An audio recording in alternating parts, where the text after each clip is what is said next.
Okay, joining us on the dirt today is an entrepreneur at the intersection of technology and mental wellness.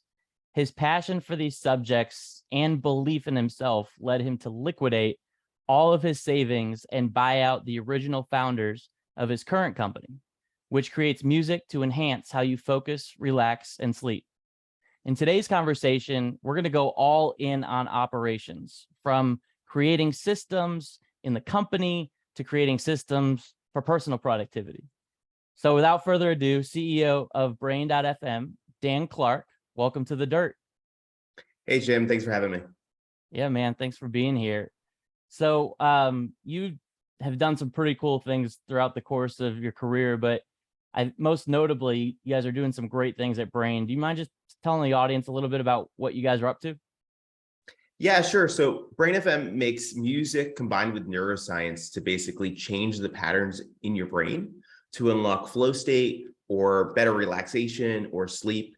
And we're basically just trying to help enable people to be their best self anytime they want with music. So flow state, just what is flow state? Sure. So flow state is really described as that feeling where you tap into this time space where you can work and it feels effortless. So what I like to say is, when you have a project due tomorrow, it's 2 a.m, you've had 2 cups of coffee, and you feel like you get your second wind and you could just keep going forever. That's what flow state is, right? And it's become very popular in the last few years for professional athletes, people that play video games, entrepreneurs, all trying to get this flow state, this magic thing. And Brain FM's really quest or mission is to enable people to press a button and get that on demand whenever they want it.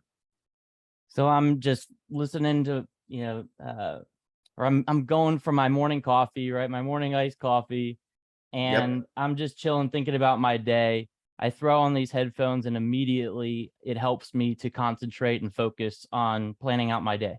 That's Yeah. So, I mean, diving in a little bit deeper, right? The way that our brains work is it's just a collection of patterns, right? So we have different networks in our brain that communicate through electrical impulses, right? And if you looked at your brain under what the blood flow is doing under like an fMRI or an EEG, which measures electricity or electrical impulses in the brain, you'll see patterns, right?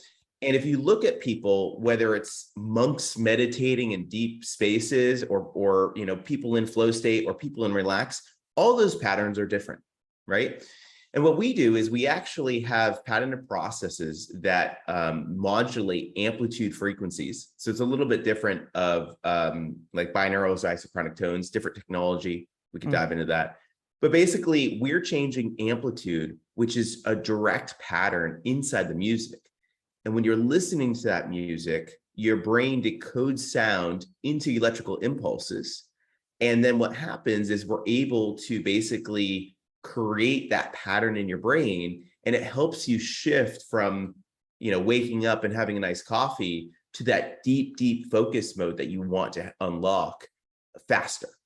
It's kind of like running with a wind on your back, and it makes it feel easier. You're able to stay there longer, and again, it feels effortless when we were able to unlock that for you.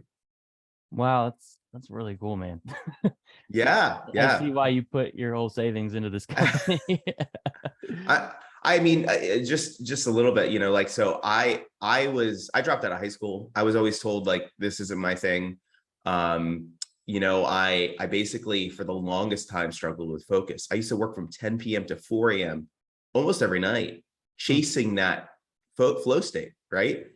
And then I remember trying Brain FM for the first time. And I've tried all the things. I've tried the binaural beats. I've tried, changing my diet. I've tried, ADHD medication. It was always close, but never there. And I remember putting Brain FM for the first time. And it was super interesting because I thought I worked for like 90 minutes and I ended up working for 4 hours straight. And I was like, whoa, what is this thing? And really, that's the story of myself and what led me to, work for the company for free, become CEO by the company. But that's also the story of a lot of our users that they're like, wow, what is this thing? And it's just basically, again, combining something that everyone already knows, music, right? Yeah. And all like the science side, right? So we're really making like art music, science, smart music, really designed to, again, create the different mental states with a push of a button. So I take ADD medicine, right? Okay. Yep. And so what you're saying is, if I'm using Brain FM, I might be able to Mhm. substitute that for some of the things that help me concentrate or focus today, whether those are, like me, ADD medicine, or somebody else using some alternative. And there may be better effects by just simply using these headphones than what others might be doing today. Yeah, well, specifically, I guess there's 2 points there. One is that the music is accessible actually really on all headphones, right? We recommend the best headphones that are comfortable. Sound canceling is amazing, right? So things like that are important. As far as ADHD and medication, obviously I'm not a doctor, so I'm not prescribing Right. anything, but we do have a lot of people that do either lower their dose of medication because they're doing this and they're finding results so they can like fine tune what they need. Some people take this with their medication, right? And some people just remove their medication entirely. Wow. It really depends on you. And the more we understand about the brain and about neurodiversity, specifically ADHD or autism or all these other things that we're doing studies on, we actually are starting to find linkages between people that have ADHD that are introverted and people that have ADHD that are extroverted. Mm. And everyone has different needs and things like that. So really what I would recommend for you, Jim, is really trying it out and experimenting and starting to catalog, what feels right. Can you press the button and everything works? That's what you want to do, whether it's with medication or not, and the way we look at Brain FM is it's a +1 product. So, some people are trying to get to baseline, right? And some people are trying to go from baseline to +1 or whatever, because they're trying to optimize. And wherever you are in that gamut, we're able to, again, allow you to switch into that by changing the patterns in your brain, which create those results for you. That's incredible, man. Let's dive into that +1, because I love that concept, right? I always say, 1% better each day, +1. Mhm. It's all kind of the same rhythm around personal improvement, right? And development. And you, I know, are really big on that, for both your team and your company, but also for yourself. You mind just Mm. talking a little bit about some of the productivity tools and systems that you use to help yourself operate better?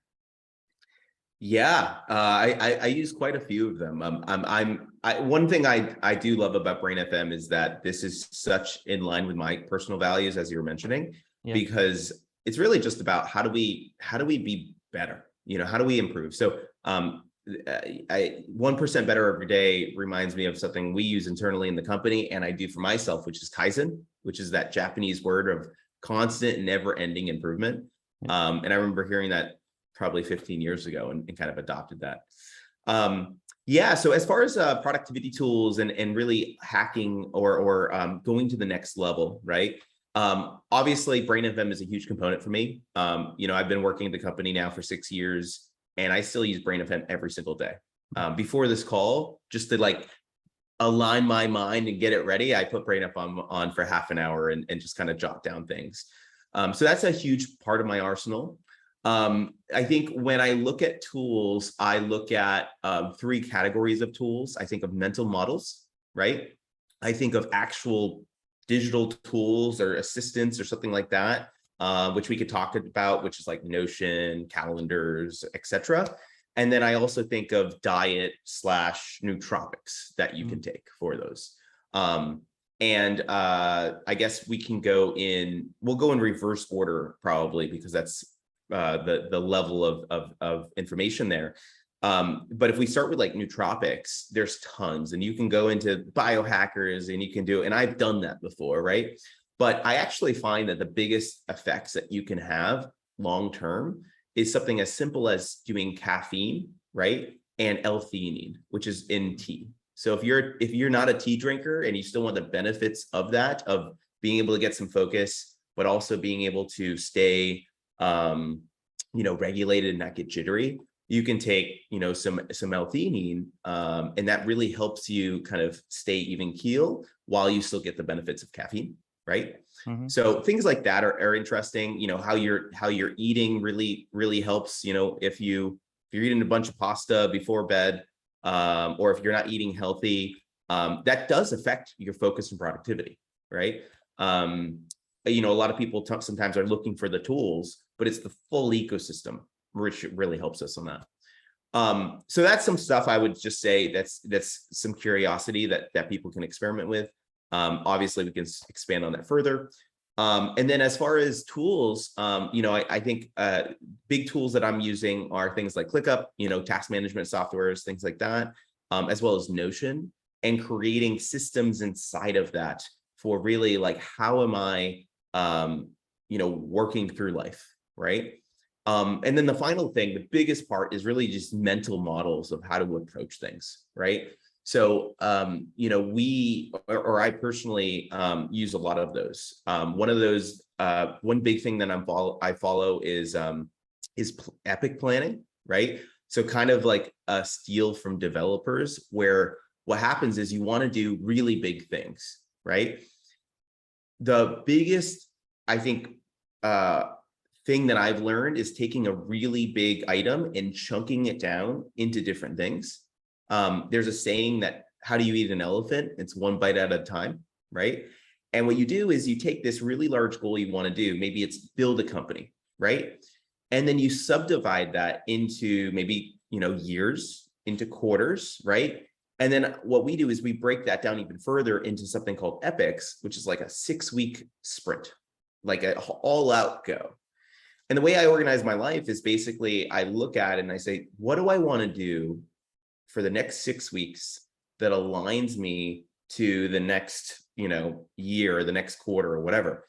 And I basically spend a full week thinking, okay, well, what are the things I have to do? What do I have to learn? Who do I have to work with? What are the milestones for that?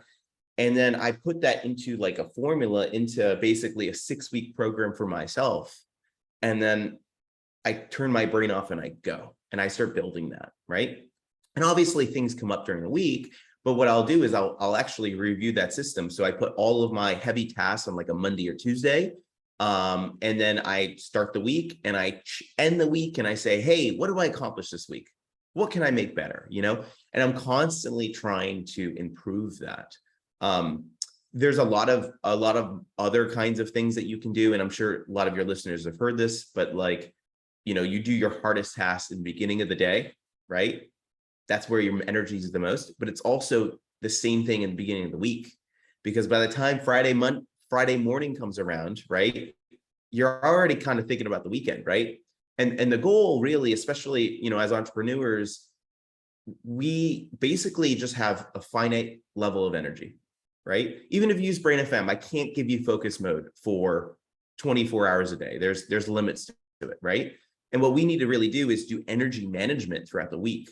So how can you start developing systems to manage that energy? Something emotional comes up. How do you manage that? Some fire comes up.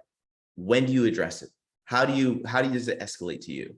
And, through systems and different mental models like this, I think I've been able to create some kind of process around how do I continue to address and learn, but also make progress as we move forward. Does that help? Yeah, no, absolutely. And I think what also might help is, the not just where you're at now, but how you got there, right? Like how did you realize and understand that these were things that you needed to apply, or be at peace with the fact that you needed to improve 1% each day, or that you needed to push Yeah. one? Great question. Yeah. I had this interesting thing where for a long time I was a solopreneur, where I would come into companies, I'd help build them, go on to the next one. And then when I came into Brain FM, I didn't have an intention of buying the company. I just wanted to be part of the rocket ship, and the opportunity presented itself. So I did. And after doing so, basically I felt this incredible urge to share this thing with everyone I could find, right? I wanted to do everything. And it was me failing at that, right? Because I was trying to do everything. And for us to build a company that helps millions of people, it's going to take more than one person, right? So I quickly realized that I need to create a team. I need to build a team. I need to have, people develop around me. But the interesting thing about building is if you can build it right, or you can build it fast, right? And I think that, in the beginning, one of the things I learned was that I need to like really foster and create, a team, but I also need to give the time to develop that. And also, hey, I need to develop myself too. So I'm a leader that some people want to follow, right? But also so I can improve and grow. And really, it probably took, a little bit of time for me to realize that, yeah, I need to instead of focusing on hitting goals and saying I'm gonna do this, and if I hit it, I'm a winner, and if I don't, I'm a failure.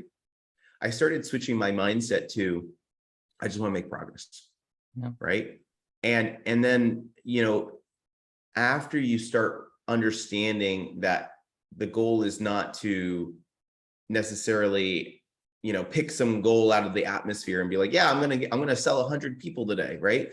But if you said, I'm going to sell more people than I did, last week, I'm going to sell more or continue that, or I'm going to make it easier. I'm going to have more energy at the end of the day, finding these smaller things that are just, are you getting better? That's really what started creating this philosophy that I really started building into. So, I've done many of these podcasts. I'm committed right now, Jim, to make this podcast better than the last one. Yeah. Just 1%, and it's giving the time and the space to do that, which I think stacking creates the results of improvement for someone's life. I love that. Yeah. And do you have any stories from, situations that might have happened early on before you started to adopt that mentality that really, man, I got to make a change, right? Like that employee quit because of this, or, I didn't fire someone soon enough, or, because we didn't have the system, I thought it was the team, or I thought it was the employee, but really it was the lack of a system in place, right? Anything like that? All of them, right? I think that's what happens as you grow as a leader, right? You need to sometimes, unfortunately, unless you can learn third party through books or through people, sometimes you have to experience that, right? I think that there's been past where, yeah, I come in or I've been working and I'm like, let's set this goal and let's hit it, right? And then someone doesn't hit the goal, and you look at them and you go, well, what happened? This is on you. You said you could hit it, right? And going through that, I think, is the maturity of a startup to a company and organization that scales, and the leader itself too, right? Because in the beginning, again, trying to adjust between basically operating by myself forever to operating with a team, I had to learn how to work with a team. And I was so used to being like, you know what, I'll just work 80 hours to get this thing done. And not everyone always is on the same page of that. And neither should they be, right? Because that's not something that can last forever, right? So yeah, I basically, I had a few run-ins where, things would get emotional, where, hey, we're not setting our goals. Where is the room for that? Because you're either protecting those goals and you're saying, well, these are the consequences if you don't hit them, right? Or you kind of just lay down and goals don't mean anything. And it was when I started seeing the oscillation between those things and who I needed to be, that I started realizing that this isn't successful for me or for the relationships that I'm having and trying to foster. Because if I really look at it, I would have done the same things they did, right? So what is it? Well, guess what? We're a new company, right? And we need to start giving ourselves room and slack to say, okay, well, if this didn't work, how can we still make this a win? Did we learn 3 things from it? If we did we learn 3 good things? How do we grade if we learn those three good things? Great. Are we going to continue, or are we going to change? It reminds me of this thing that someone told me a really long time ago, and it's basically, there are no mistakes, right? There is only learning and negligence, right? So if you do something and you mess up, welcome to life. That's what learning is, right? But if you repeat the process, then you're being negligent because you already learned, and then that is an error.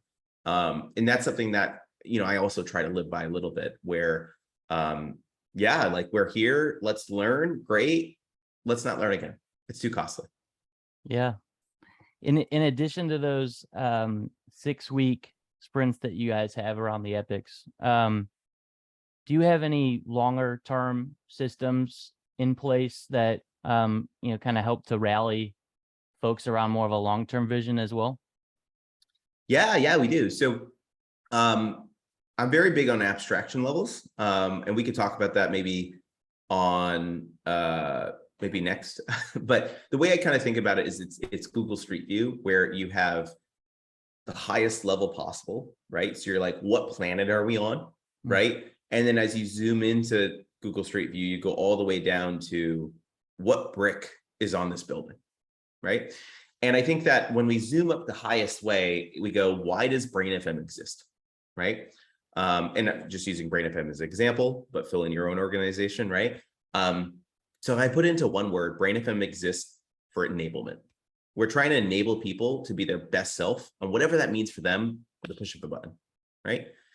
So what does that mean? How do we measure success in the world, right? And for us, we look at companies that have proven this, that you can, like meditation companies like a Headspace or something, right? Which is doing something similar to that we're doing, where they're basically teaching people there's a better way to relax, right? We're doing the other thing, which is for focus, right? But we look at them, we say, man, we can do what they do, maybe even better, right? Let's go after that. So our goal currently is helping 25 million people around the world to be able to change their mental state on demand, right? So that's our biggest goal that we have. And then what we do from there is we block it down, and we say we don't even put a time limit on it, right? Because again, it's not a goal of pass or fail. It's just like the direction, the target. Mm-hmm. Yeah. And then we start breaking that down from there. So then we look at how many current users that we have, right? And we say, okay, this is our baseline of what we're growing to our users. So currently, for us to go from where we are now to where we are there, I'm just going to make up numbers. Let's say it's 5 years, right? Okay. Well, then our goal becomes, how do we just make that faster? How do we go faster than our baseline currently is? And let's start doing different kinds of things, as in different kinds of objectives or initiatives, to start seeing if we can speed that up and make that 5-year goal a 3-year goal or a 4-year goal, rather than something longer. And that's what we're trying to rally behind. So when we do planning, what I kind of think of is, why are we all here? We have incredible, smart people on the team, right? So why do people choose to work here? Is it just for money, or is it for something more? And everyone at Brain FM, I'm proud to say, is here for something more. And then what we do is we really break down, okay, well then how do we make it so that people see that their involvement every day makes a difference? And the way that they see that is seeing without their involvement, this is what would happen. With their involvement, this is what will happen. And if they're really good, this is what could happen. And it's starting to create that, where everyone has ownership inside of themselves, their team, their department, and the company, that align us to get towards that end goal. Does that include some sort of metric or measure that they're responsible for, that they feel that they own? Totally. Yeah. So we also break it down. So if we're like, we break the company down into growth, product, operations, and science and R&D for our medical and our patents and things like that. And if you look at growth, our biggest things there are CAC, customer acquisition cost, right? And basically the number of them. Because if I get a customer acquisition cost of $1, that's great. But if I get 3 people, that's not so great. If I can get 10,000 people, but if the CAC is, $10,000, then, that's not fun either. So it's that balance. And what we do is we basically give everyone 2 primary metrics that they understand the baseline, and their thing is improving that. So for product, it's LTV, right? And conversion, right? From qualified trials from growth. Operations, it's increasing margin, right? How do we use the dollars that we already have and stretch them further or be more efficient with them, right? So basically, and good question, Jim, is like, we're basically taking these primary goals and we're saying, hey, we want to help 25 million people. For operations, how do they do that? They're not getting more people, they're not making a better product, but they are allowing us to do that by increasing efficiency in the company or increasing the margin that we can create. So again, we can make more hires, more investments, things like that. And it's rallying along that.